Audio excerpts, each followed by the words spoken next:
Satellites above an iconic American city make an alarming discovery.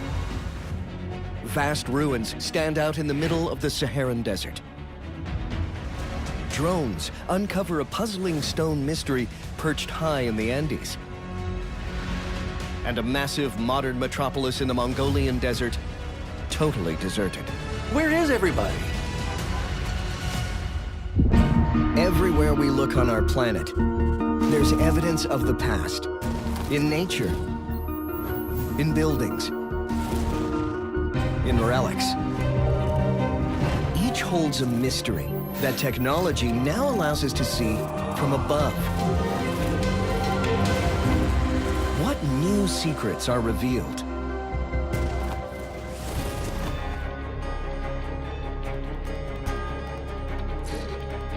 Across the globe, more than half of the world's population, 4.4 billion people, live in cities, each full of hidden stories and secrets that are best revealed with a view from above.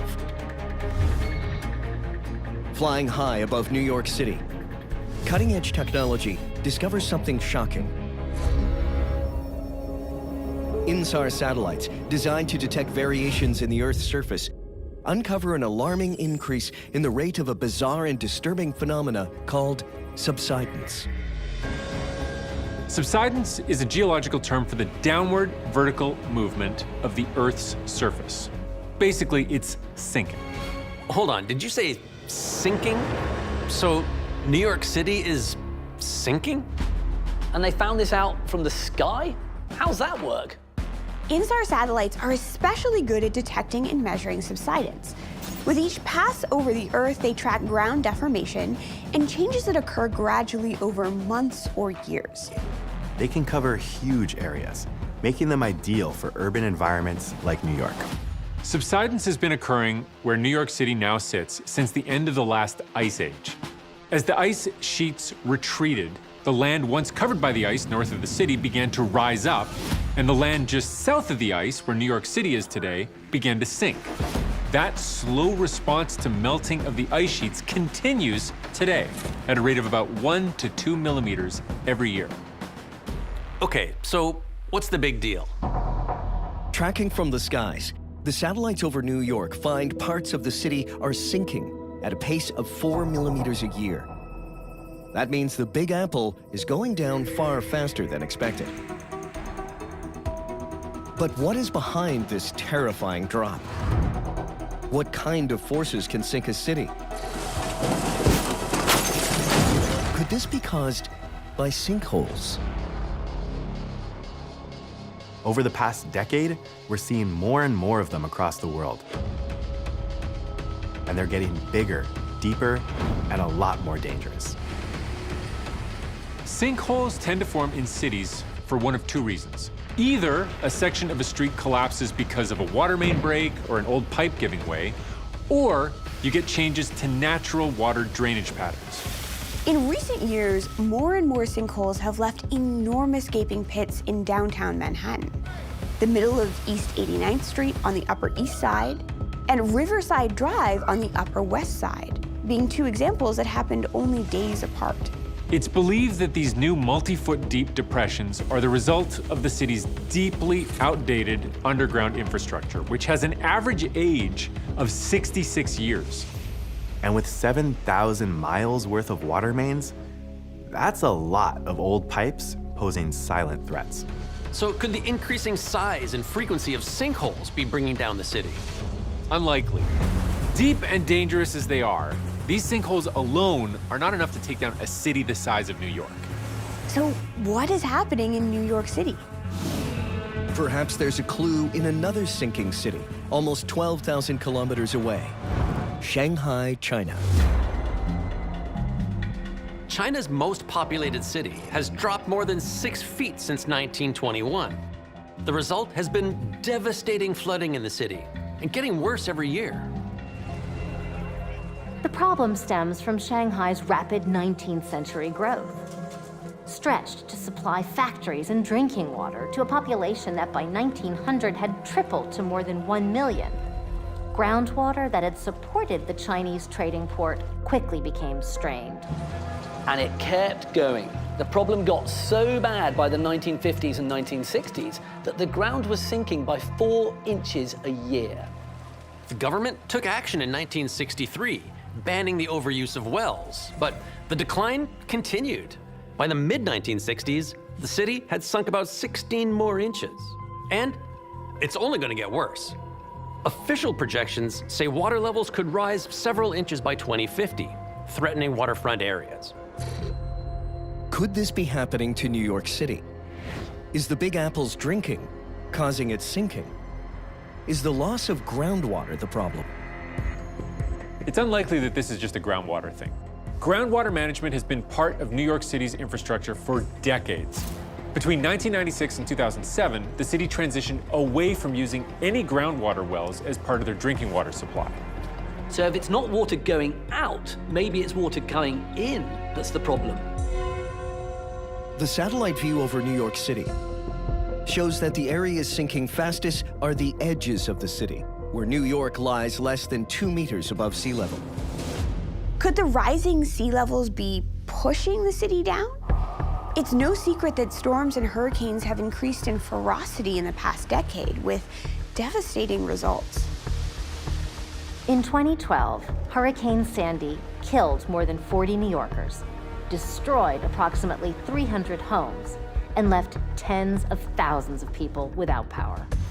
In 2021, Hurricane Ida left more than a dozen people dead in New York City, many after they were unable to escape flooding basements. In New York City, sea levels have risen a foot over the last 100 years. That's a rate of about 1.2 inches per decade. That may not seem like a large increase, but the implications are huge. Sea level is expected to rise anywhere from 8 to 30 inches by the 2050s, and as much as 15 to 75 inches by the end of the century. Are rising sea levels destined to consume and sink New York City? Well, rising sea levels are very much a threat.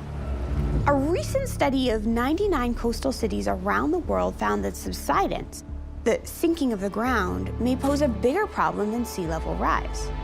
Why? Because most cities surveyed, the land is subsiding faster than the sea levels are rising. So what's causing this increase in subsidence? Perhaps a clue lies closer to home, over 1,000 kilometers away in Chicago.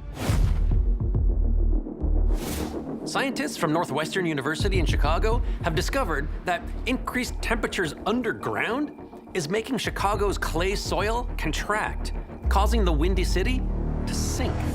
What they discovered is that the heat escaping from basements and parking garages, and sewers, tunnels, other underground infrastructure is actually shifting the landscape, and it's causing Chicago to slowly but definitively sink. Much of Chicago was built on a glacial lakebed, which means very clayey soils. This type of soil can swell when heated, causing buildings built on top of it to settle faster than normal. The study showed that the ground could swell something like 12 millimeters, and the structures could sink something like 8 millimeters.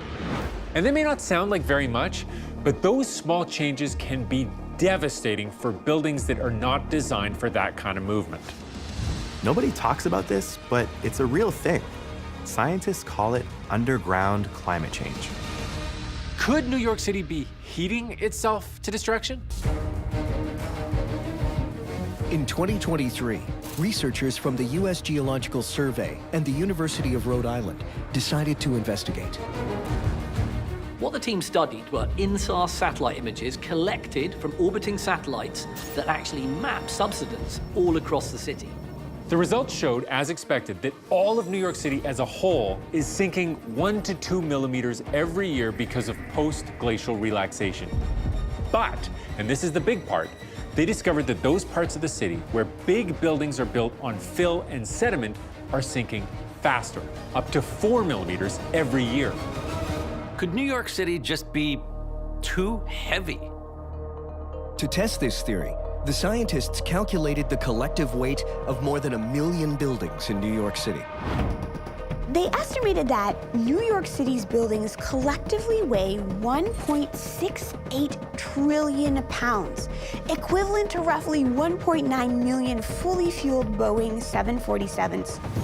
And that's just the buildings. That's not the contents, the people, the vehicles, all that other stuff.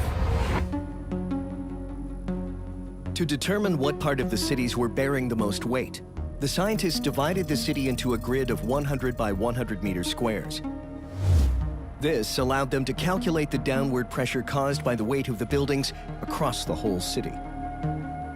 The research suggested that, indeed, the weight of buildings is causing increased subsidence in those parts of the city vulnerable to this immense pressure.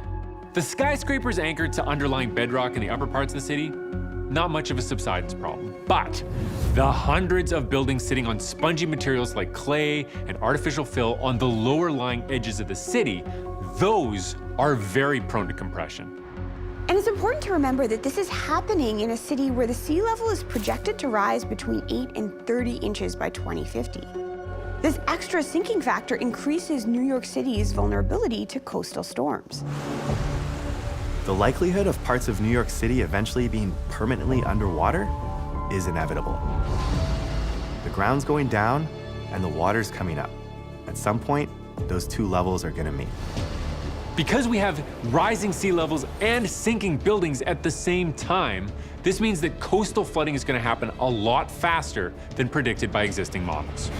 It's a really scary projection, but thanks to what we now know, cities like New York can much better plan and actually prepare for the long-term impact of sea level rise and coastal subsidence. Revealing these hidden forces sinking New York City and other cities like it around the world before it's too late is only possible with a high-tech view from above.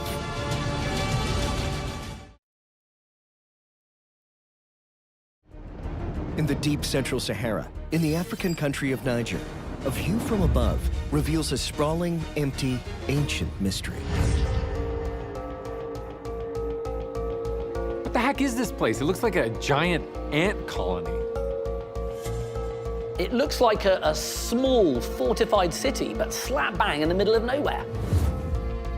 And it looks totally empty. Abandoned cities are not unusual in the desert. But most desert settlements found in this part of Africa are simple in their layout and scope. This one has fortified walls, watchtowers, and passageways. This unusual site is called the Cassars of Jado. Built between 800 to 1,000 years ago, the architects of this site have long been a mystery. No one knows who built it. It would have been an enormous undertaking. It would have required, a lot of elaborate planning, a lot of skill, a lot of time to create what is a spectacular fortress in the heart of northern Africa. Why go to so much trouble to create a massive walled fortress like this in the middle of nowhere? What was it meant to protect? Why are the Cassars of Jado here? A clue to this mystery may lie with another abandoned desert city almost 3,000 kilometers away, in the Golan Heights, where a view from above reveals the desert fortress of Nimrud. Like the Cassars of Jado, Nimrud lies empty and silent, another walled city left to crumble in the sand. Dated as early as 30 CE, Nimrud was built to guard a major access to Damascus, a key center of trade on the trans-Saharan trade route. The trans-Saharan trade routes connected the Mediterranean coast to the West African savanna and the sub-Saharan region. These routes were used to transport a variety of goods, including gold, ivory, salt, and slaves. It's impossible to overstate the significance of these routes in African history, really in world history. They were also a major source of cultural exchange. Traders brought goods, ideas, and technologies from one part of the world to another, leading to the spread of religions, languages, and other cultural traditions. One example of a technology that was introduced to Africa through the trans-Saharan trade routes is the camel, which was domesticated in the Middle East and brought to Africa by Arab traders. The camel was domesticated in the Middle East and brought to Africa by Arab traders. The camel, was an invaluable tool for trade and transport in the Sahara Desert, as it's able to travel really long distances across the desert with minimal water and can carry heavy loads. So the use of camels completely revolutionizes trade and transport in the region, and it also facilitated the growth of the trans-Saharan trade routes.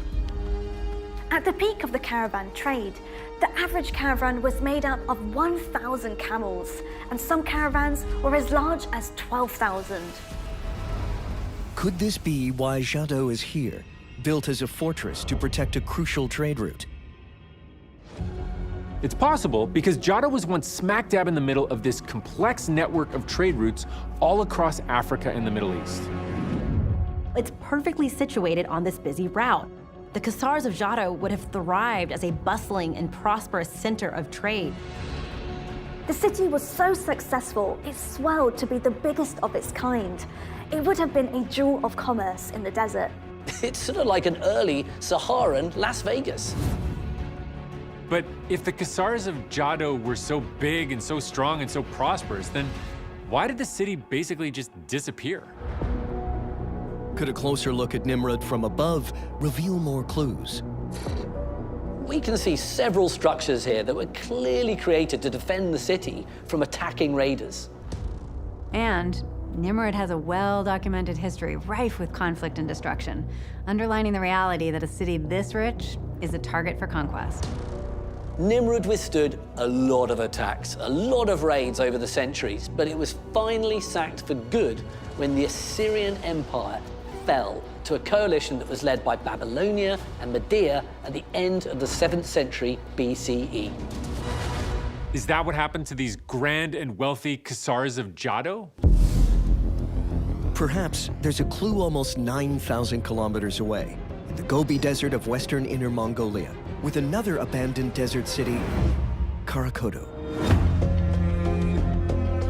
Founded in 1032 CE as the capital of the Western Shai dynasty, this city was also a thriving trade center, located on an important trade route through Asia.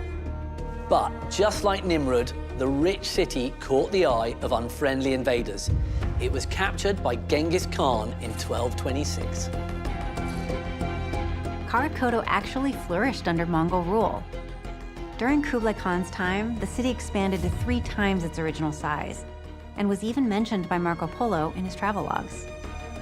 Under the Mongols, the people were able to enjoy a peaceful existence for about 150 years, and that's until the Ming dynasty turned up in 1372 and lay siege to the city.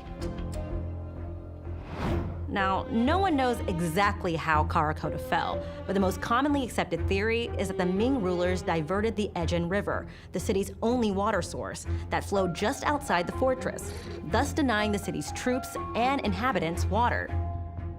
Is this what happened to the Khazars of Jadot? Did an outside enemy wipe out the people here? It doesn't look like it, because while the city was almost attacked in the 18th and 19th century by all these waves of nomadic raiders, it wasn't until the arrival of the French military in 1923 that the Khazars of Jadot lost their independence. If the people of the Khazars of Jadot were not starved out or killed by a foreign power, why and how did they disappear? How did this spectacular desert city end up becoming a ghost town? An answer may be found just over 1,600 kilometers away in Mali, home of a legendary Saharan city, Timbuktu.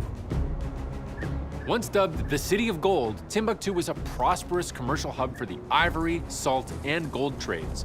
It was also a hub for the slave trade. Timbuktu is still going today, but barely. Timbuktu is struggling to survive, and it's this modern struggle that holds a crucial clue to the downfall of the ancient Khazars of Jadot. It's being eaten up by the desert. When it was built in 5th century BCE, Timbuktu, like Jadot, thrived in a lush, livable landscape. But now, the desert is moving in, and the city is suffering from rapid desertification. Desertification is an increasingly widespread problem as climate change modifies weather patterns, leaving people to deal with hyper-arid conditions. The Sahara Desert is no exception. Scientists have observed that in the last century, the Sahara has expanded by 10%. And the problem is especially bad in Timbuktu, in Mali. The Sahara there is expanding at a rate of 48 kilometers every year. So could a similar thing have happened to the Khazars of Jade? It's possible. These ruins are 800 to 1,000 years old, and that means that they were built at a time when this part of the Sahara was much wetter. And just like Timbuktu, the relentless desert swallowed Jado.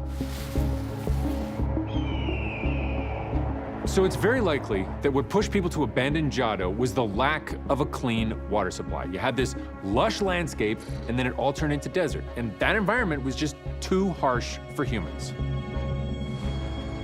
Jado was then pretty much unlivable, and by the early 1900s, it was abandoned. The people are long gone, but the Khazars of Jade were so well constructed that the abandonment of this city did not mean it was destroyed. Isolated from the outside world and built to last, the great Khazars of Jado stand tall today. A long-forgotten ghost city, its secrets uncovered by a view from above. On the densely forested slopes of the eastern Peruvian Andes, over 600 kilometers north of Lima, a view from above reveals an ancient wonder. Sitting high on a mountain ridge, 3,000 meters above sea level, this mysterious stone site is known as Cuelap. Look at that wall. This epic structure surrounds all of Cuelap with a length of over 1,000 meters, and in some places stands 20 meters tall. It's constructed from limestone blocks, some with an estimated weight of 3 tons. That's as heavy as a hippo. That wall is on the scale of a fortress. Is this structure an abandoned military base? Or the site of an old castle? Is Cuelap the ruins of a fortified city? Even though it may look as a defensive construction, we have to take into consideration that there is no parapet. Okay, so if there's no parapet like you'd see around a fortress, what about that huge long wall? Isn't that also a classic fortress feature? In some parts, the surrounding wall is 20 meters high. In other parts, it's only 6. Some parts of the wall are far too low to provide any protection. And there's something else missing at Cuelap, something crucial to survival. There's no water inside. Water has to be brought from the springs that we have around Cuelap or from the river. So knowing that there's no water reservoirs, no springs inside, we can completely disregard the idea that Cuelap was a fortress. So what is this place? A view from above reveals a network of strange stone circles across Cuelap. Could these mysterious rings provide any clues? Did they hold water? Is this like an ancient spa? Or were they food storage structures like modern-day farm silos? Those stone circles are really intriguing. Maybe they have some sort of ritual purpose? Perhaps clues can be uncovered halfway across the world, at Mycenae in Greece, where a view from above reveals another set of mysterious stone circles. Excavations at Mycenae revealed that these large stone circles are grave sites. Both circles contained skeletons from the royal families, accompanied by a treasure trove of their personal stuff. So, could the strange stone circles at Cuelap have been part of a burial site like we see at Mycenae? Could they be tombs? Investigations at Cuelap have uncovered a clue: human remains. That is definitely related to the importance to venerate our grandfathers and great-grandfathers even after they have died a long time ago. So if human bones were found in these circles, these must be the remains of tombs. But a closer look at these circles reveals something unexpected. There's evidence of some kind of wooden structure where they could put the bed, where they slept, and also where they can store other goods. Then we have the kitchen area where the fire is located. It's basically a multifamiliar building. It's a circular construction that has a diameter that can vary between 5 and 10 meters. There's some characteristics that are always inside these huts. The tomb, where they kept some bones of their ancestors, is usually located in the center of the building. There are more than 400 of these multi-family houses in Cuelap. If we make the math with the amount of people that can live in one of these huts, we are talking about, at its height, a population of around 2,500 people living in Cuelap. So if those circles were once houses to a lot of people, who were they? A wider view from above reveals another clue, a dramatic rectangular structure. This one is the biggest building in Cuelap. It's called a Cayanca. It's a symbol of power of the Incas. Finding the ruins of a Cayanca is like finding a giant sign that says, "The Inca were here." It's an unambiguous stamp that this place was definitely part of the Inca Empire. So, did the Inca build Cuelap? Cuelap isn't very far from the world-famous Machu Picchu, which was built by the Inca. Is this another one of their creations? According to the radiocarbon datings that we have, Cuelap was built around 680. Machu Picchu is dated to almost 1,000 years later than that, so Cuelap was built long before the Inca started up. But if the Inca aren't behind this ancient site, who is? Cuelap and all the settlements around were built by the Chachapoya culture.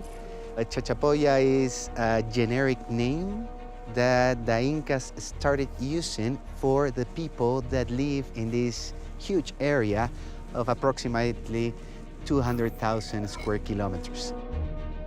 There's a lot of mystery surrounding these people and their culture. We know they thrived in a region of northern Peru from about 900 to 1400 CE. But they didn't have a written language, so much of what we know of them comes from studying the ruins they left behind. But wait, if the Chachapoya built Cuelap, then what's with all the Inca stuff here? From 1438 to 1533, the Incan Empire grew rapidly, becoming the largest empire ever seen in the Americas. As they expanded north through Peru, the Inca conquered Cuelap and ruled over the Chachapoya people. But around the mid-16th century, Cuelap was suddenly abandoned. Why would the mighty Inca Empire go to all the trouble of conquering this place, putting up all these buildings, and then just abandon Cuelap? Perhaps there's a clue more than 12,000 kilometers away, near the Sea of Galilee, with another abandoned city, Gamla. Gamla has plenty in common with Cuelap. A defensive stone wall, residential housing, and dedicated space for rituals and celebration. Like Cuelap, Gamla was a thriving city. But in the 1st century, Roman soldiers attacked, leaving destruction in their wake. Was Cuelap abandoned because it was invaded? Is this what led to Cuelap's abandonment? That's exactly what happened here. In the mid-1500s, the Spanish conquered the area and ended the Incas' 70-year reign in Cuelap. The conquered Inca and Chachapoya were rounded up, and Cuelap was abandoned. Since then, Cuelap has stood frozen in time, an ancient testament to a once mighty city. But now, the view from above reveals Cuelap has a more modern mystery to be solved. One of the mysteries of La Fortaleza de Cuelap is the collapse of the southern perimeter wall in 2022. A huge stretch of this giant wall, almost 30 meters long, simply gave out. People immediately began to ask, if this monument is 1,000 years old and has withstood time, why is it falling down now?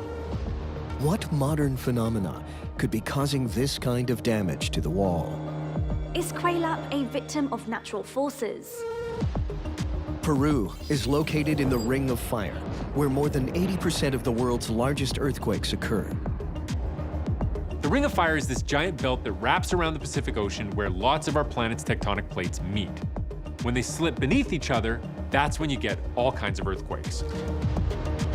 2 earthquakes did hit the region in 2022, but neither were strong enough to cause this level of destruction. So we can cross earthquake damage off the list. Why else would the wall at Cuelap come down so quickly, especially after standing strong for centuries? Perhaps the collapse of the wall was caused not by outside forces, but instead forces within. We have elements here, some clues to solve the mystery of the history of the collapses here. Water has accumulated behind this wall. It's been turned a little bit into a dam, and this interior core made of mud and stone has gone from solid to be a little more plastic. And it's sitting on a sloping terrain, so it begins pushing down. And the perimeter wall, however solid and massive it is, cannot hold the weight of this plastic core. And this is how the collapse has happened. We have solved one mystery. Now we have confirmed that water infiltration is the ultimate cause of the collapse of the perimeter walls. But obviously, another mystery remains. Why now? What could possibly cause this wall that stood strong for 1,000 years to just start crumbling? Scientists believe the cause of this problem comes from above.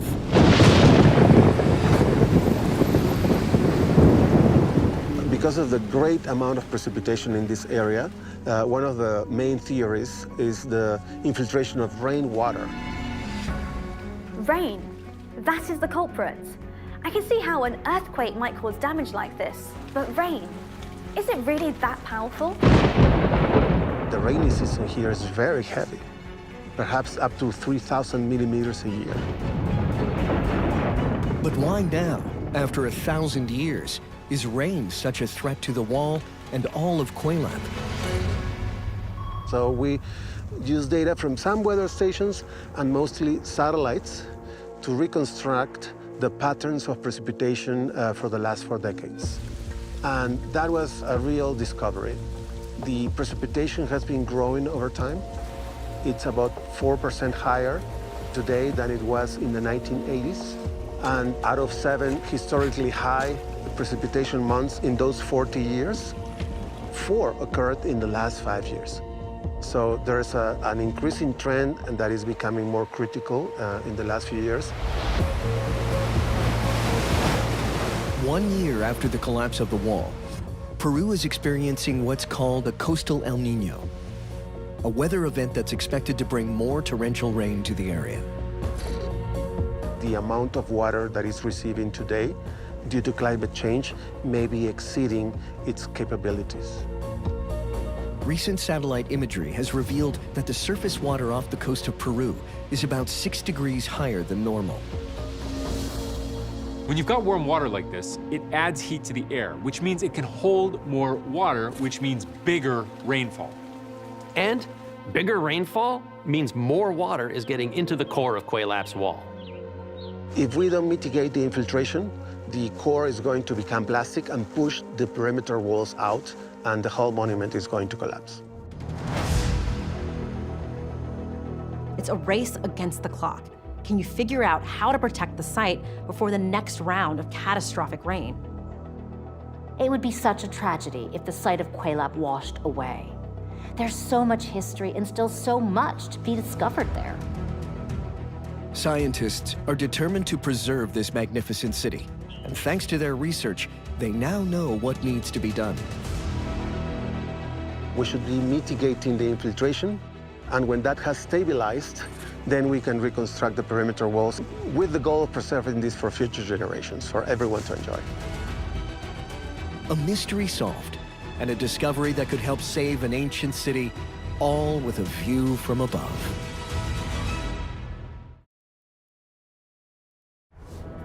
High over the arid plains of northern China, in the remote desert of Inner Mongolia, a view from above reveals something unexpected.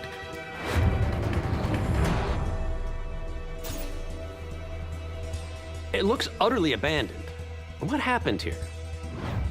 It's totally empty. Where did everyone go? It totally looks like something out of a science fiction movie. The official name of the city is Kangbashi Newtown, but it's often referred to by the area in which it's built, Ordos. The story of Ordos begins in the early 2000s, when the Chinese government began to build the city in the Ordos Desert, spending $1 billion. Ordos was designed to provide everything a modern city could possibly need or desire, all for a population of at least 1 million people. So, where are they? Where are all the people? It looks apocalyptic, like something just wiped everyone out.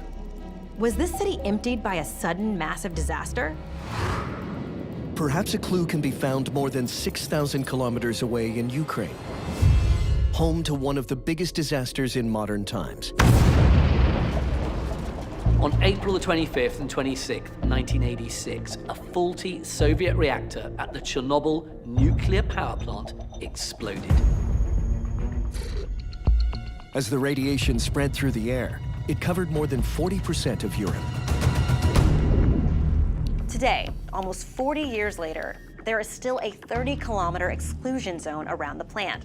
Scientists estimate this zone around Chernobyl will not be habitable for up to 20,000 years. It looks eerily similar to Ordos. All these empty buildings, sort of frozen in time and empty. Did a similar disaster happen to Ordos? No records exist that Ordos suffered anything like Chernobyl. The city isn't a designated danger zone and is actually perfectly safe to live in. In fact, this region is quite prosperous. I mean, yes, it's essentially a desert, but the landscape is rich in resources, particularly coal. And that's why Ordos was built here. A coal boom in the early 2000s compelled the local government to splurge on this new development. So, if Ordos is considered a completely safe place to live, and it was supported by a rich industry, why is it empty? There may be a clue far to the southwest, in Namibia, in another abandoned desert city. Once a prosperous diamond mining town, Coleman's Cove was abandoned when the diamonds ran out, and better resources were found elsewhere. And ever since, the fast-moving Namibian desert has been closing in and literally swallowing up the town. Satellite observations found that the average rate at which dunes in this area moved ranged from 7 to 32 meters per year. The Coleman's Cove is not alone.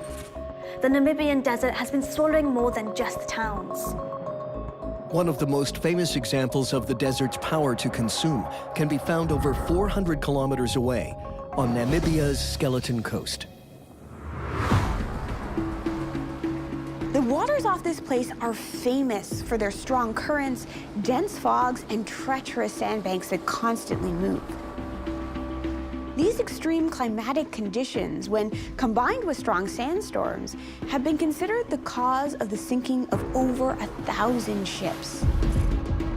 The eerie remnants of long-lost ships and stranded sea creatures lie scattered across this desolate landscape. Is something like this happening to Ordos? Is Ordos being buried by sand?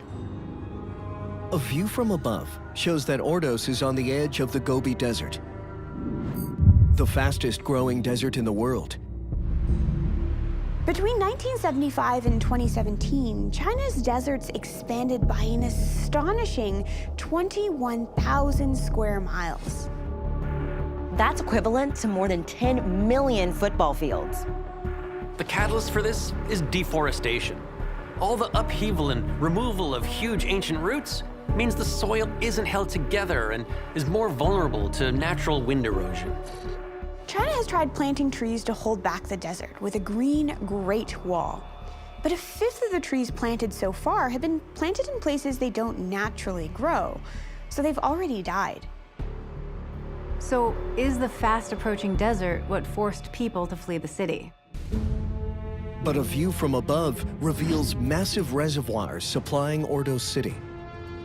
So while there's no question the desert is expanding, between the solid modern buildings and the giant reservoirs, it's unlikely that people would think the approaching desert was a problem. So if people didn't flee because they feared being swallowed up by the desert, then why? What turned the massive city of Ordos into a ghost town? It doesn't appear that the city was abandoned because of some kind of disaster, man-made or natural. So where is everybody? Perhaps an answer to this mystery lies more than 1,000 kilometers away, in another strange city in China.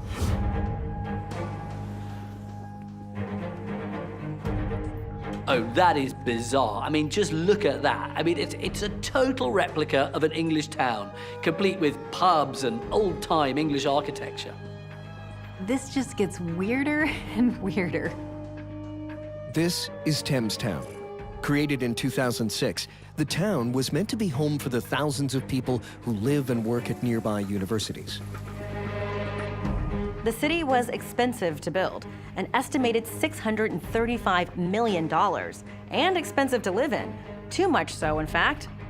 Thames Town was almost as expensive to live in as London itself. Now that is saying something. It's bonkers, really. I mean, how much money did they think people who live and work at universities make?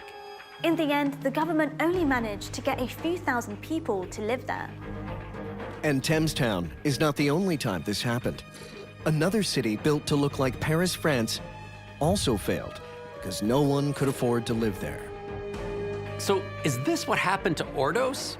Is this massive city virtually empty because no one has enough money to survive there? I think we're getting warmer. It cost well over $1 billion to build Ordos. That meant developers needed high real estate prices to get a return on their investment. But people didn't sign up in droves the way the builders thought they would. So the developers were forced to scale back plans for a population of 1 million people. But the actual population only reached 100,000. And so you have, what, 100,000 people being asked to make up the shortfall so developers can recoup their losses? Not a great plan. This drove the prices of everything through the roof. And it got worse. At one point, property prices plunged so badly that many developers went bankrupt. The Ordos project essentially fell flat on its face. They just couldn't get enough people living there to sustain it. Looking over the city, it's easy to see why the unfinished houses and the vast, empty, dusty blocks of a city with insanely expensive real estate and impossible cost of living didn't exactly attract droves of families. The one thing that did make a difference was education. Over the past several years, China has worked hard to make Ordos more attractive. The most successful of these efforts was bringing in good schools. Education is highly valued in China, and the promise of access to good schools has started to lure families to Ordos. Slowly, the city is coming back, but it is still nowhere near the epic metropolis it was designed to be. Ordos is the ultimate lesson in arrogance and greed in the desert. An epic urban folly revealed only by a view from above. From a modern metropolis dangerously close to the edge, to an ancient walled city in the clouds, to a mysterious desert city losing the battle with nature, and an abandoned urban disaster. The mysteries of these great cities clearly uncovered with a view from above.